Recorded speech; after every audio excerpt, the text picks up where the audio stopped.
You're listening to the Ask Drone U podcast. You ask, we answer your drone questions. Whether you're here to turn your passion into profit or you simply fly for fun, we're a community of learners and teachers who aspire to achieve greatness. We are Drone U. Hey everyone, and welcome to another fantastic episode of Ask Drone U. My name is Paul. And my name is Rob, and we definitely hope that you find it to be fantastic. Thank you for hanging out with us today. This is episode number 808. 808. Nice round number. Yes, we're very excited for today's show. If you have a question, go to AskDroneU.com, leave us a review, let us know what you think. It helps other people find the show as well. You can leave a review on iTunes, Stitcher, Overcast, or wherever you download podcasts. Indeed. Awesome. Well, today's show is brought to you by our friends at the Colorado Drone Chargers. Check them out, coloradodronechargers.com. If you want to simultaneously charge 4 batteries of any kind right away, check it out. Hello, Drone U. My name is Kyle from Ohio. I have a quick question for you. I am a full-time videographer for a local car dealership. My boss would like me to start using my drone for photography as well as videography for his dealership. I am Part 107 certified as well. My question is, I don't know how much to charge him because it's not going to be towards my hourly wage as a full-time employee under him. It's going to be more as a freelance opportunity once in a while. So I'm just curious as to how you guys feel about that and what a fair wage would be. Do I do hourly? Do I do project-based? Thank you for your time. Have a good day. Thank you, Kyle. That's pretty cool. I like to hear of folks that have an opportunity to do this stuff where they're already working. But I've got bad news, and that is that you're going to have to be an engineer to make money. No, I'm just kidding. If you've listened to the past couple of episodes, you know what I'm talking about there. Totally kidding. There's a lot of different ways to go with this. So definitely not hourly, right? I don't think hourly is the way to go that route. I would go project-based, but again, I would make sure that he practices his flight movements, so he's getting smooth stuff. The other question is he having to provide something edited? Because if he's just getting paid to do drone work, what about editing drone work? How does that fit in? I mean, he's a full-time videographer for the car dealership, so it's really interesting that he's trying to go contract-based for his drone flights. Maybe he should just go contract-based for the whole thing. Yeah, it might actually work out better for you. It'd probably be a big jump.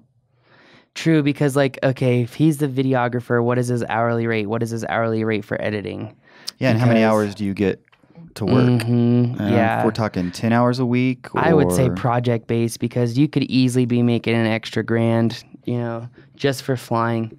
Easy. I mean, it's probably more probable to get something like $500 from him for flying.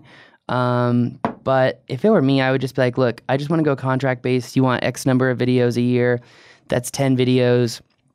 You're going to pay me $4,000 per video. That's $40,000. Besides, it's cheaper for you anyway because I'm no longer an employee. I'm contract-based. That's what I would do. So right off the top, you're thinking $4,000. That's what he should go to his boss with? That's just a round number, for a 30-second or like 2 30-second videos to put on their website. I mean, there's a lot that really goes into it, and there's a lot of different variables that go into it as well. And I mean, editing is one of those. What type of footage are they going to be taking? How often are they going to be taking that footage? Are they going to be editing something for Facebook versus something for YouTube versus something for their website? All of those different videos have kind of different characteristics if the videos are going to be successful online. So... Well, and along those lines, you could spell that out for your boss and suggest this is where the most value comes from, because you could do one shoot and get all of that stuff out of it. True. Which makes it worth that kind of money.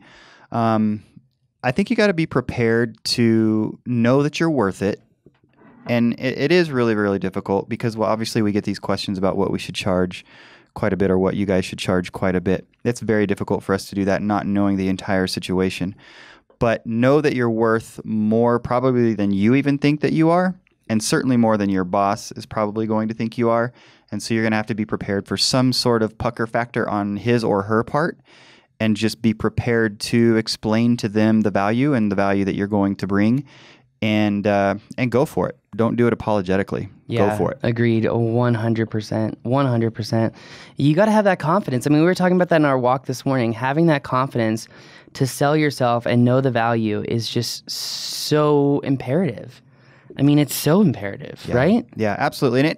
And it could be a conversation that where you start at something like what Paul just suggested, and you've got it outlined as to what that would include, and then your boss says, yeah, we don't have the budget for that. So then you just have a conversation about where that's going to back to, and then you end up there and maybe work up to something like that as he starts to see the value of the kinds of things that you can do for him with your photography and your videography. So Agreed. a lot of really cool opportunities here for you, and it's kind of exciting to hear. It's neat when you see this kind of stuff just blossom out of what you're already doing, and obviously you like flying. I think you went and got your 107, so it's something that you're into.